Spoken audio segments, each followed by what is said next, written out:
Morning, gentlemen. Welcome to the weekly roundup for the week ending 10th July. Now, in this last 1 week, around five incidents, major incidents happened. The first was the G20 summit, we will discuss. Second, the Chinese fighter jets flew over Ladakh, and the fall of Thackeray government, the cyber attack, and lastly, the British Prime Minister, Mr. Boris, resigns. So let's begin with the G20 summit.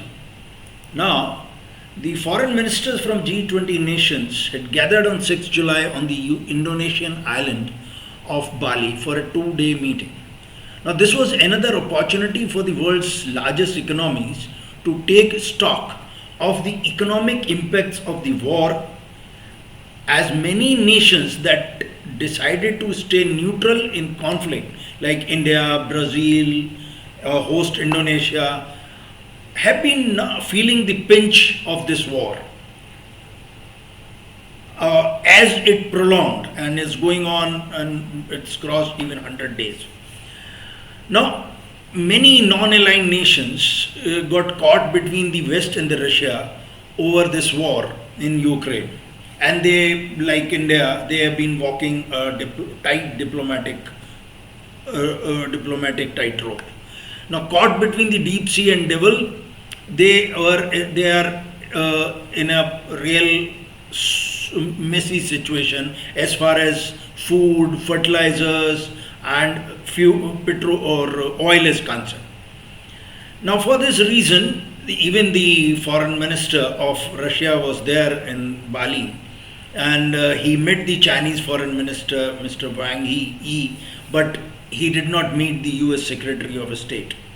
Even our foreign minister had a meeting one-to-one with the Chinese foreign minister, with US Secretary, as well as the Russian foreign minister.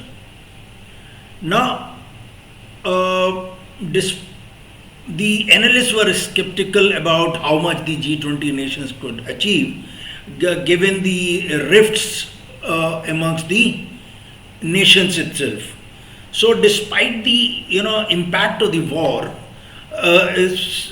which is very severe on these economies, but the deeply divided diplomats from these economies in large developing nations failed to find common ground over Russia's war in Ukraine and how to deal with its global impacts.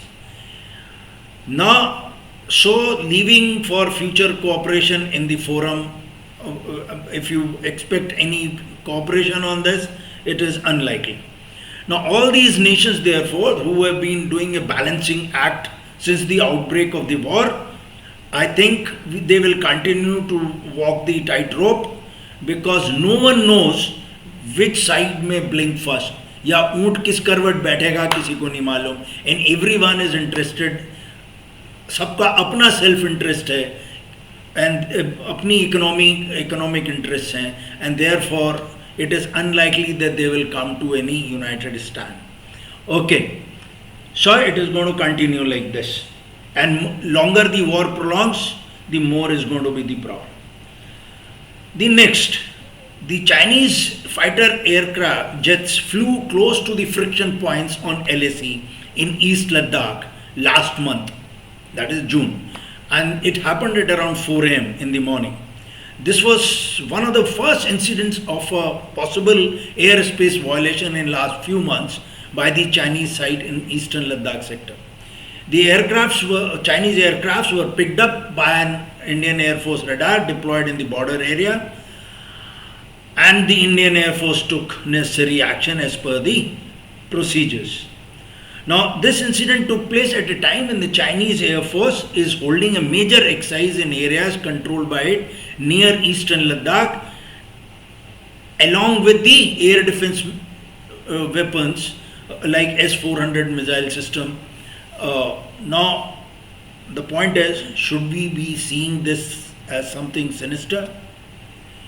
In this regard, I suggest it would be better to read Lieutenant General Raj Shukla's recent article.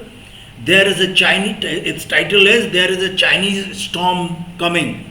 India needs to consider 5 factors to face this challenge. Now, the last paragraph of this article is of greater interest.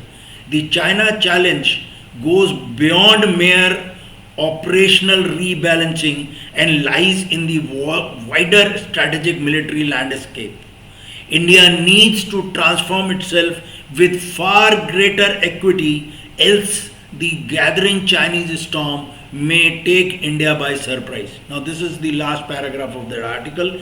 I suggest one should go through it. Then we have the cyber attack.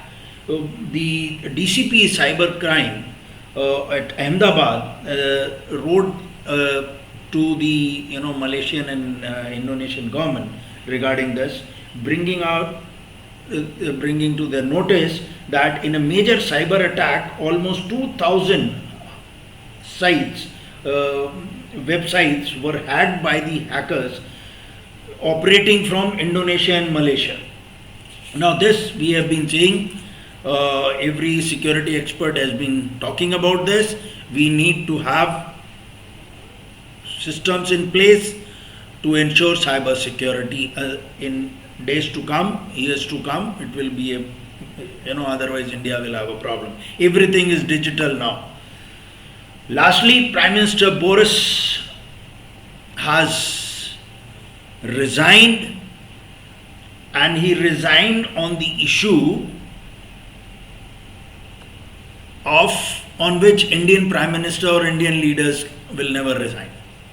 One of his ministers, cabinet ministers, was involved in some sexist scandal, and so the Prime Minister had to resign. Now, this is something unique, right? And this Prime Minister had achieved a lot. He got the Brexit deal done and settled the relations of UK with the continent, European Union. So therefore, such a Prime Minister resigning on moral grounds is something, great. And उससे पहले भी एक prime minister ने resign किया था, taking the moral responsibility of that referendum के समय पे, व्हेन ब्रेक्सिट के फेवर में वोट हुआ, and so he resigned, taking the moral responsibility. हमारे यहाँ कोई मॉरल रिस्पॉन्सिबिलिटी लेता है? कब लेगा पता नहीं.